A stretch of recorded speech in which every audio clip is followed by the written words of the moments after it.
Oh, take that, flat earthers.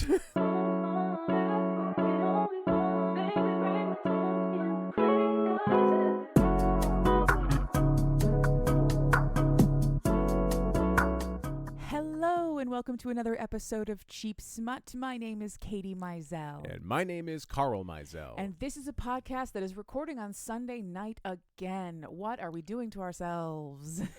We are getting by. Yes, we are. But you know what? We're recording late for good reason. You know, we had stuff to do. Yeah. We were busy doing like actual social things. It was a hell of... Yes. It was, in the history of this podcast, I'd say it was the most hectic week. I left for the airport 5 o'clock Tuesday morning, flew into Dallas for a couple of days of big, important business meetings, edited the first episode of Cheap Smut out of the state of Michigan. I edited the author profile. For RE in a hotel room in Dallas. And then I flew home after like a 2-hour delay on Friday, got back home on Friday night, and then you got in the car and drove almost 3 hours north to Manistee for a cousin's weekend with your girl cousins. Yeah, for a girls weekend with several of my girl cousins. Not all of us. Yeah. And but then a lot of us hustled back. You were going to come back today. Yes. But opted to come back late last night because we just hadn't seen each other. And you were like, I've had enough girls' weekend. Yep. No, seriously, I straight up just like hit the wall. Like I had a great day yesterday. I had so much fun. My cousins are incredible women, and I am just now really starting to build relationships with them, and it rules. But at some point, at like, I don't know, 7 yesterday, I just hit the wall. I was like, no more. I don't want to be here. I want to go home now. Yep. And I did. Hooray. Yep. And woke me up in my dad's chair at about midnight. Knew I wasn't going to make it. But yeah, so that is why we are recording on a Sunday night, which I don't actually mind because that means I don't have to edit all day Sunday. That's true. You did have a Sunday to do whatever you wanted. But then that means I also have to squeeze it in ASAP on Monday. Yeah, while also working your real big boy job. While also working my real big boy job. Yep. Although most Mondays I am working from home, so it is easy to sneak in the edit when I can. But then our Patreon patrons don't get their episode as early as they are promised. But this is a situation that will happen minimally. We promise. Just wait until June. Oh, God. Yikes. We might have to hiatus a little for some travel hiatus this summer. Or bank something. But anyway, we'll figure it out. But that's not their problem. We don't need to do a production meeting on the air. I don't even know what book we are. No. You will, because the title will apparently give away at least, not necessarily some of the plot, but at least it'll give away something important. It'll give away something important. Yes. So let us neither dilly nor dally. Yep. This is going to be a shorter episode just like last week. So let's just get into it. Yes, let's just get right into it. So this week, I chose a book that was Crazy Town, Banana Pants. I picked it because, Carl, do you know what holiday was April 22nd? Was it Arbor Day? No. Close, though. Earth Day? Earth Day. Okay. We're celebrating our beautiful Earth by getting freaky this year. I'm very excited. We're going to get weird with it. This is Earthed by Holly Wilde. Earthed. Earthed. Okay. By Holly Wilde. I'm assuming no relation to Bjorn, but maybe they are. Maybe they are. They both write great books. Maybe it's genetic. I don't know. So this book is available for $3.99 or through Kindle Unlimited. I also learned something recently. This is how bad I am as like a smut fan. I didn't know this. When I say like this is available for $3.99 or through Kindle Unlimited, but I'm sure you have other ways of getting it through the author. You don't. Kindle has an exclusivity contract. If you publish through Kindle, that's it. Like if you publish through Amazon, that's it. You can't sell through anywhere else. Now that just seems out of character for Amazon, right? I don't feel like that is something that's such a obviously a stalwart and morally upstanding company like Amazon definitely wouldn't hold people's personal intellectual property hostage. No. Speaking of that, did you know that Spotify in no way, when you're uploading an episode to their platform, they don't even have a statement that says, hey, we can do whatever we want with this, including like translate it Yep. and make clips of it and Yep. stuff. They don't Yep. do that. Yeah. They definitely don't tell you right up front that they can do whatever the hell they want with your stuff because you're broke and you have to use the free platform. Yep. Anyway. But hey, at least Joe Rogan has a lot of money. Anyway, let's get back to this book. Okay. Sorry for that digression. Our trigger warnings for this week are ongoing discussion of the slowly dying planet and incredible liberties being taken with physical science and the truths of the universe.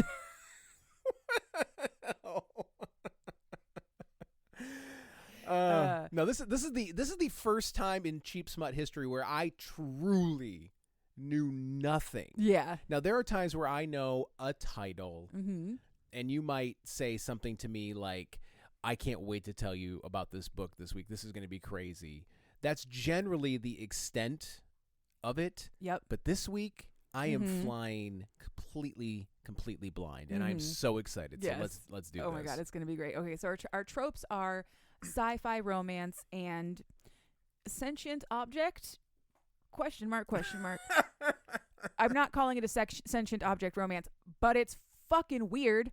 It belongs in the category. All It right. does. Okay, so let's begin. Today we are going to begin by raising our right hand. Okay. Repeat after me. Yep. I solemnly swear I solemnly swear to not ask too many questions to not ask too many questions about this absolutely bonkers sci-fi story. about this absolutely bonkers sci-fi story. I recognize Katie does not have answers, I recognize Katie does not have answers, and that we are not here for answers. and that we are not here for answers. We are here for Dick. We are here for Dick. All right, let's begin. Thanks for going along. Listener, you have to do that too. Otherwise, the episode will stop. Oh, you have to do it right now. It'll self-destruct. But it's not like a big explosion. It'll just be like, Yep. It'll sound like a cat fart. yeah. Just a little cat fart. All right. Let's do this. So, to begin our book this week, our FMC, her name is Dr. Celeste Johansson, professor of mythology and ancient cultures and prominent anthropologist. That's really all we get about her. I don't have any descriptions, except that in the first scene, she's wearing like grubbier clothes than other people. And she's like, the security guard's probably judging me because I'm wearing Birkenstocks. That's all we get. They are. Yeah. They are judging you. Okay. So what? Who cares? I'm You're just- a doctor. Yeah, They're I know. judging you. I'm just saying. Yeah. They are. At the start of the book, Celeste is walking into the main headquarters of a space exploration institute. It doesn't have a name. I got NASA vibes, but it was like NASA on TV. So like everybody's well dressed and makes eye contact. I, in my head, am going to say that this takes place in the same universe as the Frog Prince and that it's Darvel. Okay, it could be Darvel. That's what I'm doing. They're more altruistic than Darvel, so Oh. it might be past Darvel, like before they became a corrupt government agency. This is a Darvel Exploratory Systems prequel. Oh my God. Anyway. It's not.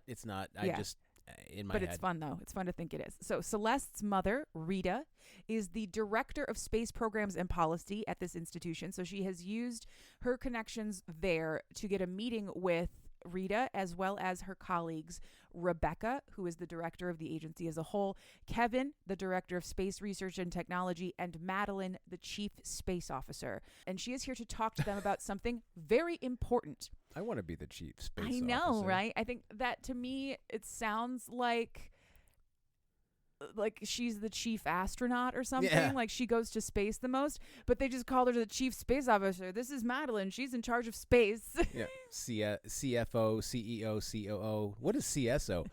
Chief space officer. Fuck, that sounds so cool. So cool. So she is here to talk to all of these prestigious people about the end of the world. Oh. Yep. Uh-oh. Yes. So she presents this very confidential panel with a slideshow. I'm going to just provide some highlights from this slideshow because this was the longest chapter in the book by far. Celeste begins by pointing out that humans have a long history of human sacrifice as an appeasement to various god-type figures in our culture, right? In this case, we are specifically talking about sacrifices being made to the earth as an entity in itself. Ancient artworks have been found depicting voluntary and willing sacrifices being made to the earth, coinciding with records which indicate periods of vitality, good harvests, fewer droughts, fewer famines. Multiple ancient civilizations over the centuries of human existence are seen making these sacrifices, even though there is no way that any of these groups would have culturally crossed paths. So, though they never interacted or had any shared information, they made those sacrifices at the same time, in the same season, whatever, however they measured time, it was always the same. And then as we came to an age of enlightened reason, we stopped making these sacrifices altogether. Now we are seeing natural disasters on the rise, daily tremors in the Antarctic, rivers surging to up to triple their size, water from the ice caps is being found as far south as Florida. The planet is suffering. And the reason for this is, you ready? Probably not. The Earth is actually shaped like a giant dick, and it needs to come. I told you. Mm-hmm. Mm-hmm. Everything we previously thought we knew about Earth, every photo we've ever seen from space, That's what I'm saying, has been photoshopped.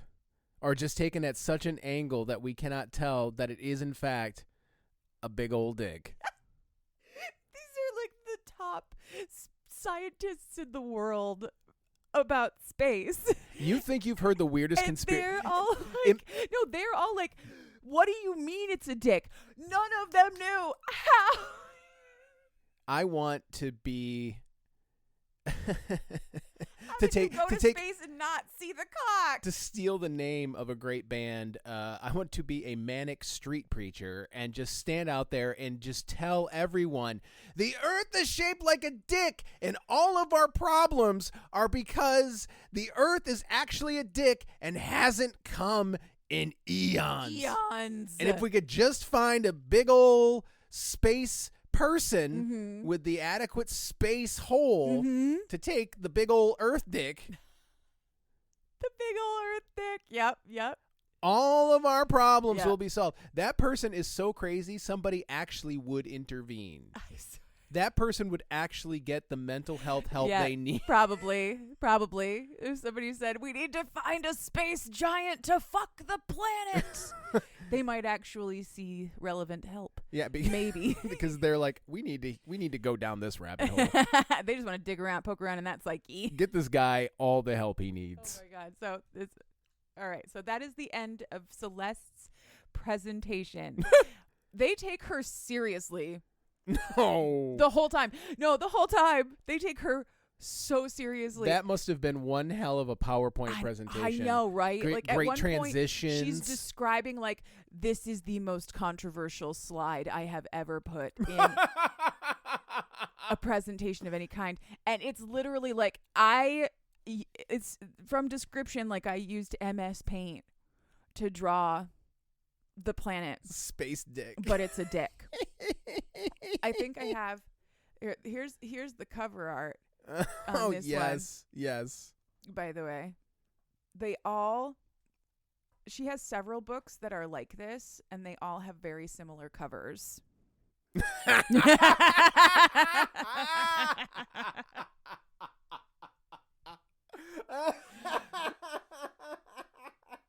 Yes. But just take that, flat earthers. So just for reference, because I did get 3 other books by Holly today because I wanted to read all of them because they sounded amazing. Here is the cover for her sentient object romance, Cupped. God. Yeah. I love this. Isn't it beautiful? It is gorgeous. I know. And here is the cover for her sentient object romance, Caked. I fucking love the vibe. I and the know, aesthetic. right? And there's a few more. So there's also Airpeen. Fantastic name, by the way, Holly. Airpeen. Take that, Air Bud. You deserve a fucking award for Airpeen. And then there's also The Deviled Egg Made Me Do It. And I could not. I almost did, but I could not. Yeah. Yeah. And then there's this one which I started, but I only got a few pages into. Oh, it hurts. This is the cover for Banging My Birthday Bear. It's like if Ted were hot. He's got abs. Ted grew up. Ed got abs. He got abs. Yep. Maybe got on some gear. I've now officially told you the name of every single one of her books because that's all of them. That's all I need. It's so good. It's so good. Oh. It's amazing. Okay, so back to this book. Okay.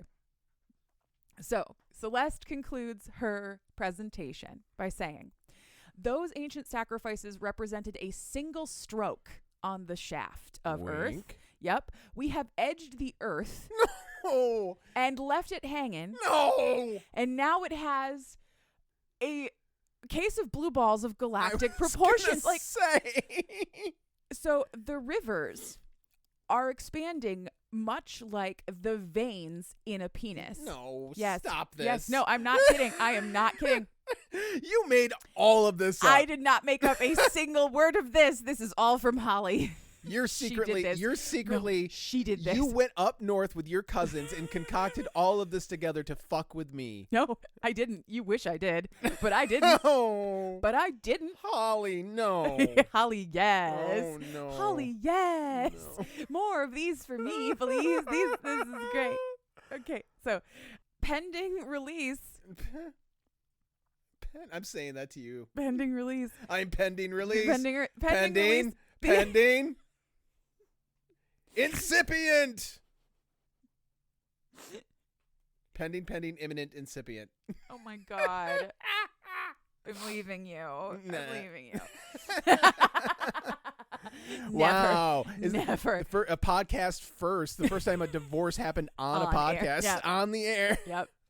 Yep. Okay, so pending release, the Antarctic scrotum is twitching. What? That's No. why there are tremors in the Antarctic every day now. Uh-huh.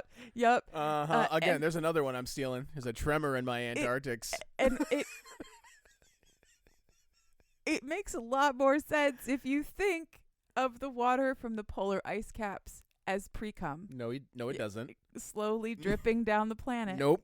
Yep. Doesn't. Yep. You can no. That's how it works. Don't gaslight me, Katie. No, I'm not. I'm not gaslighting you. I am telling you exactly what is in my fucking notes. It's Insist. in green so that I wouldn't forget to mention this shit. Insist to Carl Yeah. that this makes sense. Yep. At this point, Celeste says a single sacrifice will not be enough. It's only going to prolong the problem and make it future humanity's problem. The Earth is going to blow its load, whether we like it or not. The Earth is priapic. Yep. And if it does so unchecked, it will cause the next ice age because the ice is come.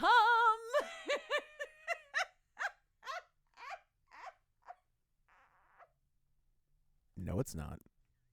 It can't be. Who's gaslighting who, Carl? I guess me now, you.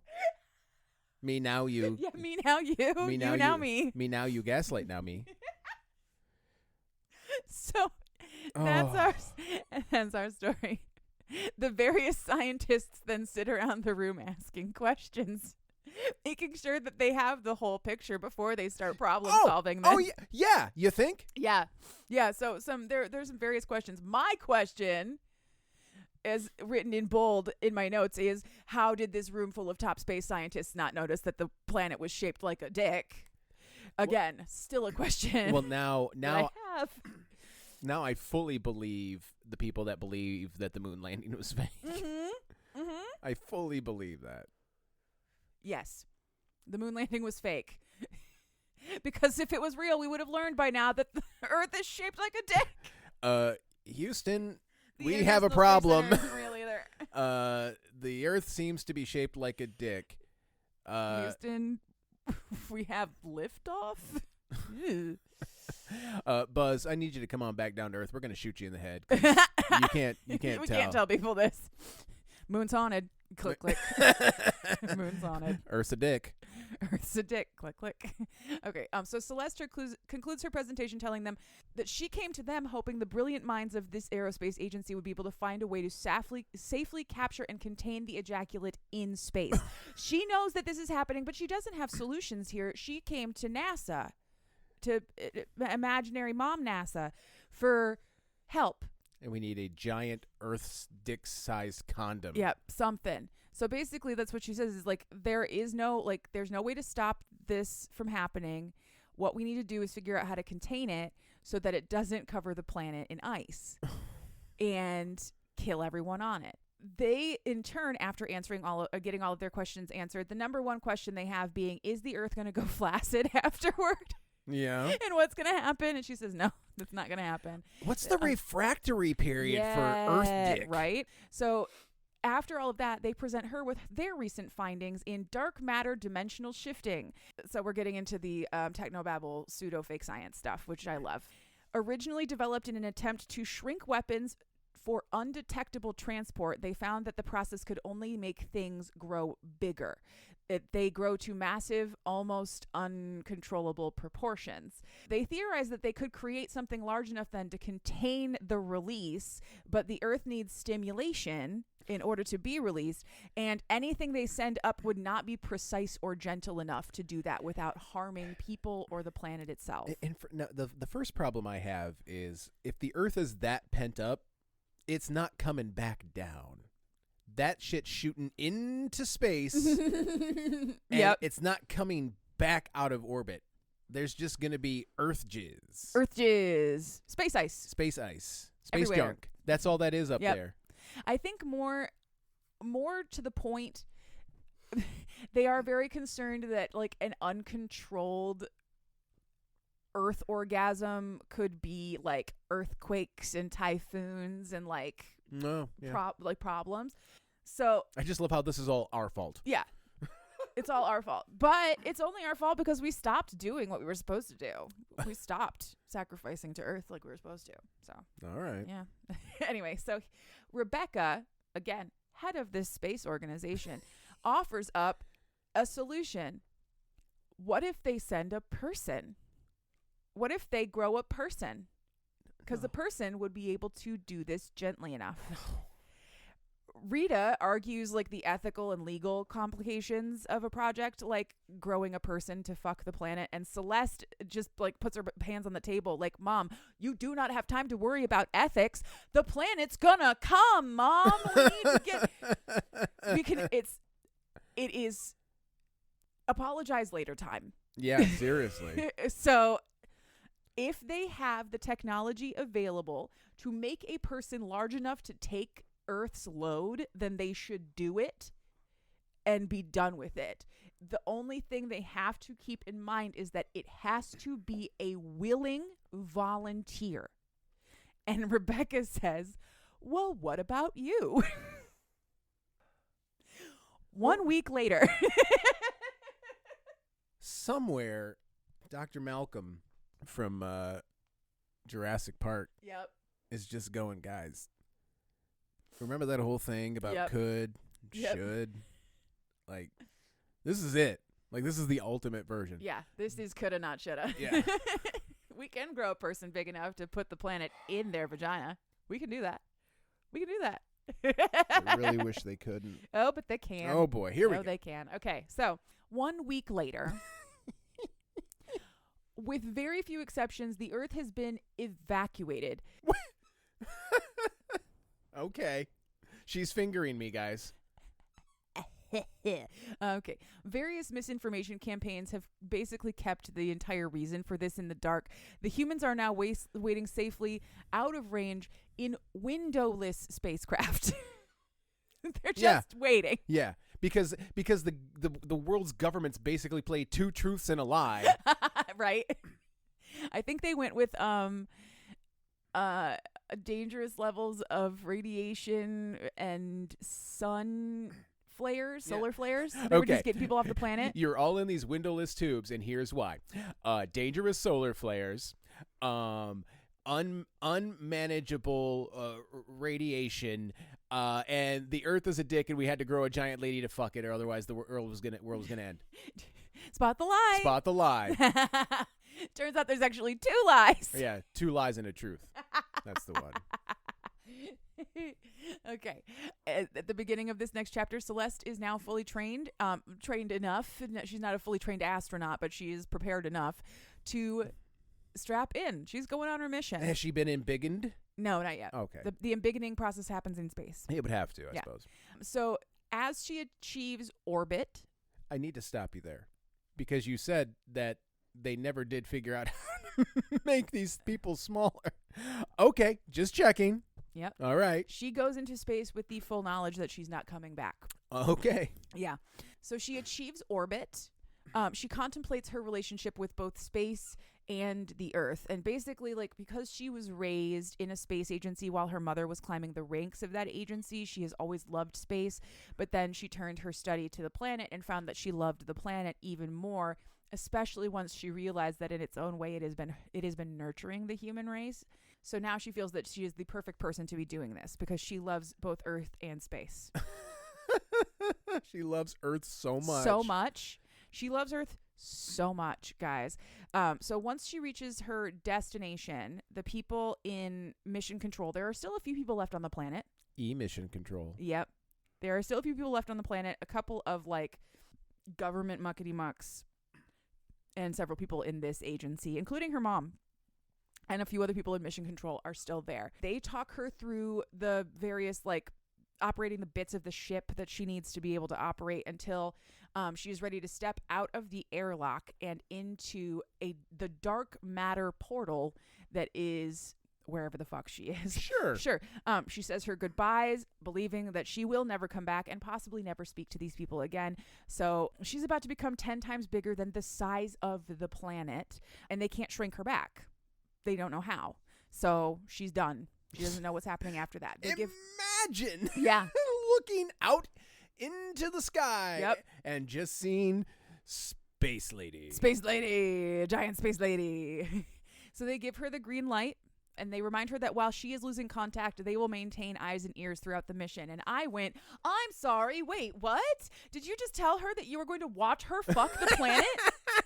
Don't worry, Celeste. We're all here for you. We're all counting on you.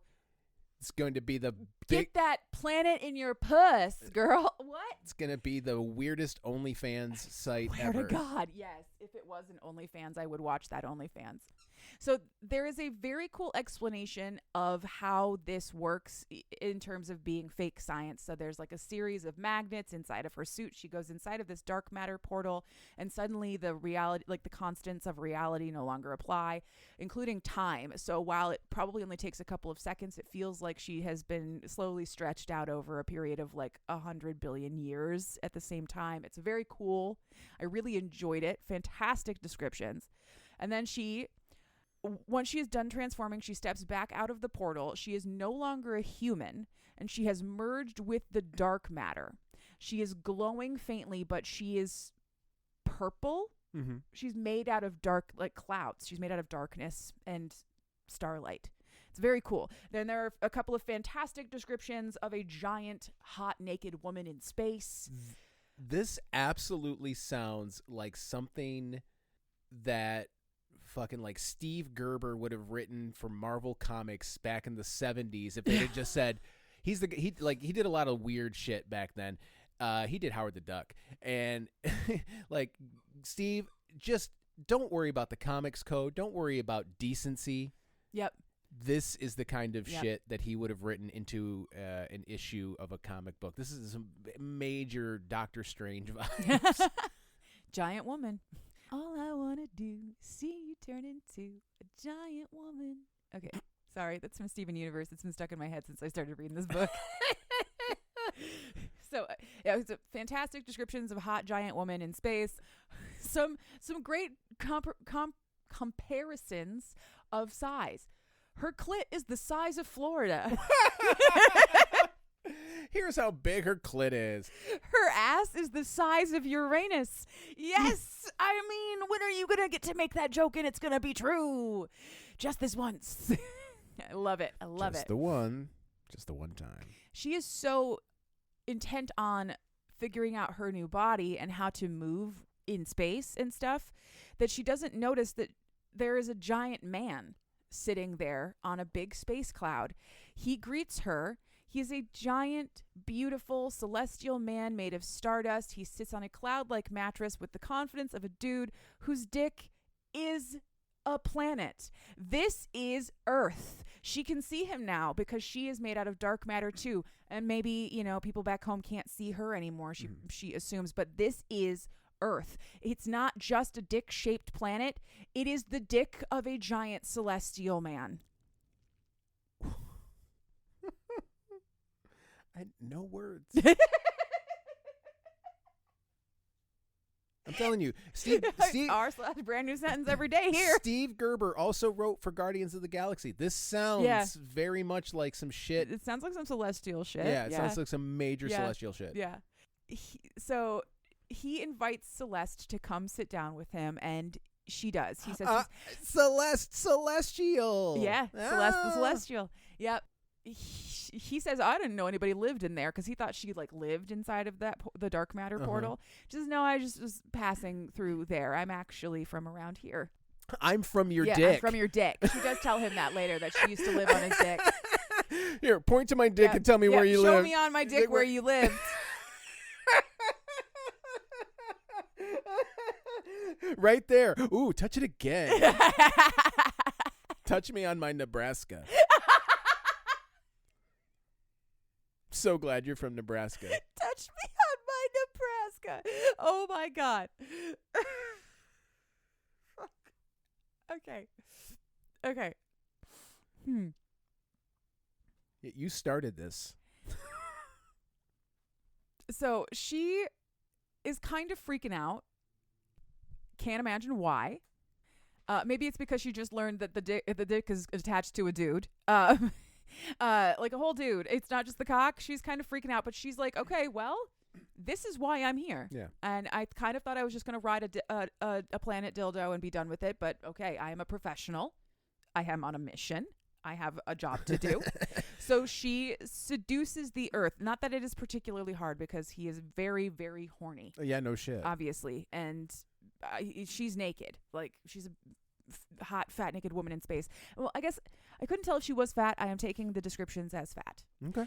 So there's a very cute sequence then where they meet Earth's cat, Leo, the constellation. He's a big orange cat with green eyes.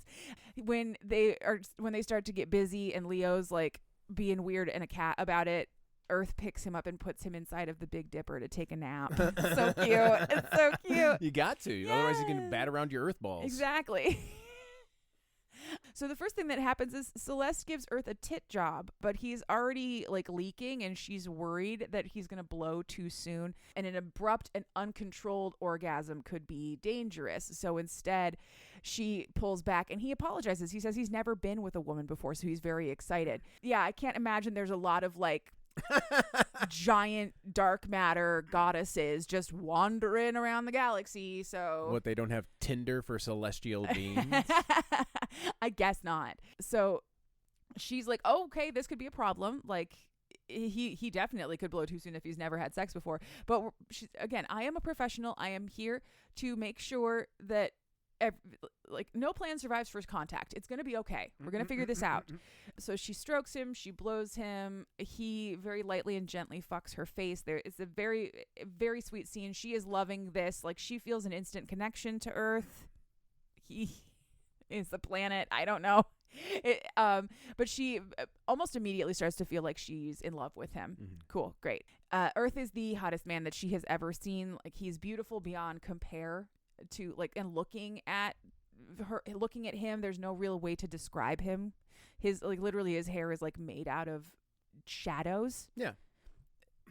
It's crazy the descriptions that she gives, but it sounds so cool. I immediately imagine the way they draw frequently, especially in the Silver Surfer. I'm talking about comics a lot. Yeah. The Dan Slott, Mike Allred Silver Surfer, the one with Toomey and the eternity, the way they draw it, time and eternity is just being sort of sentient space matter. It's really neat. Yeah, that's basically what these guys are. So the fact that he is looking at her like she is the goddess, and like she is feeling herself very fiercely. Good for her. She pulls off of his dick before he can come, though, and she decides to sit on his face.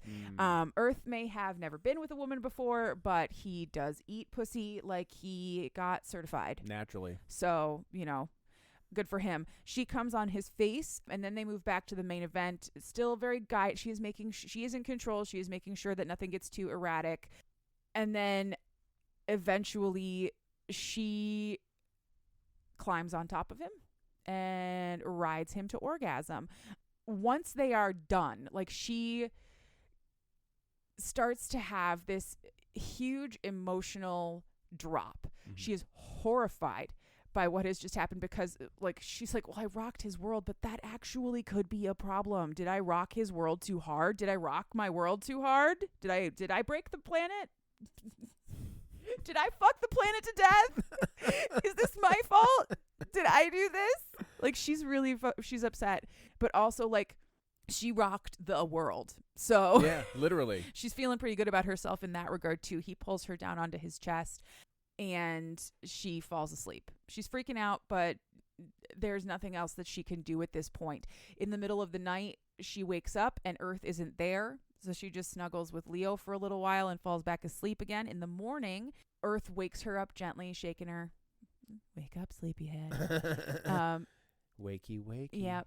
And he tells her that there are legends of fated lovers amongst the planets. And she's like, oh, you mean like Mars and Venus? Yeah, do you know them? No, but I've heard of them. No, I'm new here. Yeah, I'm new here. Mars and Venus, Jupiter and Juno. These are stories that even humans have about the love between celestial beings, basically. It was foretold that he would have a lover like they did, but it was a giantess who would love him and protect his planet. But he's like, I'd never seen a giantess before. I didn't think that I thought I thought it was bullshit. But now that you're here, I'm not going to let you go. That's fine. I can't. Yeah. Internally, after he tells her all of this, she realizes that like what he's talking about is the mythology of Gaia, what we would call Mother Earth. Mm-hmm. Humanity just got it slightly wrong. A feminine entity who represents like the tender lives of all of Earth is her. You just woke up today and found out that you're the goddess of Earth? Okay, how nice to be you. Jesus Christ. I woke up today and had fucking cereal. What the fuck? I mean... You're my Earth mother. Oh, thanks, honey. I appreciate it. I don't want to go to space and grow into a giant lady or any of that. You're giant enough as it is. I'm giant enough as it is, exactly. I loved the idea of being a professor of mythology, finding out that she was the mythology. It's great stuff. So good. Then he presents her with a ring. It's one of Saturn's. He just went and got it. Threw Saturn into a ray. Yeah, and she says yes. He puts the ring on her. They are now married. I mean, there's not going to be like a ceremony. What? They're like god weddings? Yeah, exactly. It is done. So after that, the scene gets very horny. Our very sweet and overly excited virginal puppy dog Earth is still a like god planet, and he's very confident. So he throws her down on the bed, and she gets all giggly and excited. And he's like, what's funny? What's so funny, Celeste? You keep laughing. Keep laughing. See what I'm going to do if you keep laughing. He spanks her a couple of times. She's very delighted to find that in this state of being, she doesn't feel pain anymore. So it's just fun to get smacked around a little by God. There's your cold open. Yep. It's not, though. It's not. I wrote the words Titanic took us in my notes. Oh, I love me for that. Titanic took us. So she keeps laughing through all of this, and he's like, well, I told you, so now you're going to see what I'm going to do. He uses the moon to gag her and ties it to her face with Orion's belt. So my beloved Mother Moon is now a ball gag Oh my God. for celestial fun times. What? This is why I said don't ask too many questions, because I don't know. Like, Earth, he wandered away for a little while. Haven't asked a question. I know, but like he wandered away to Saturn for a little while. What? Did anyone notice that? The planet left orbit. It just wandered away further down. Nobody noticed the moon is just over here now with some extra stars on top that aren't supposed to be there. Is that? I don't understand it. I don't get it. But I love it. That's why I didn't ask. But I love it. Yes, use the moon as a ball gag. He holds his hands behind her back. He fucks her from behind. There is a lot of reference to, like, he's holding her hands, but he's sort of like stroking the ring on her fingers at the same time as he's like stroking her clit. This is all very representative. It's the circle of horrifying orgasms, I guess. Giant, horrifying earth fucking. And when they finish, it's, again, fantastic. They snuggle up together and they fall asleep. When she wakes up again, she can hear voices in her head. She thinks she's hearing her mother, and then she's hearing voices from mission control. And she can't see where they might be coming from. Ground control to giant lady. This is your mom. You haven't answered your phone. So she just starts talking. She's like, hello? Yeah, it's me. And they're like, oh my God, we're so happy to hear from you. So this is real. She's not insane. She's actually hearing them. She's like, did you see me getting railed by Earth? Yeah. I'm sorry. This is the epilogue. I should have told you this. This is the epilogue. She wakes up. She's hearing the voices in her head. They tell her after she went through the portal, they couldn't find her. They couldn't find any sign of her. They lost visual contact. So she disappeared. And eventually her craft auto-returned to Earth without her. They lost hope. A global earthquake began, registering all over the world simultaneously for over an hour. But the tremors never reached more than a 3 on the Richter scale, and the planet survived almost entirely unscathed. That's when they knew that she had succeeded in saving the planet, and they launched an ultrasonic scanning probe with an experimental telecommunications array to scan the surrounding space for Celeste and try and find her. They launched that this morning. Okay. While they were fucking. Oh, no. Which is why she can hear them, because the probe is inside her body now. What the fuck? No. Stop it. Get help.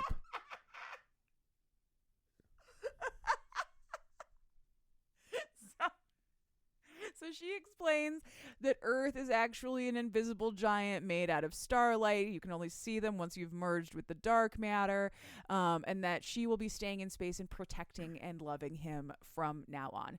They tell her that the ultrasonic probe also picked up something else. Celeste is now pregnant. Of course. Is this how new planets are made? Are we going to get a new planet out of this? Or is this like why Jupiter and Juno have 8 billion moons? Like, are we just going to make a bunch of moons? Yeah. Congrats, it's another moon. Yeah, congraties, it's a big space rock. This is at this point, Earth wakes up. Celeste tells him the good news. She explains that the people who live on his dick are her family.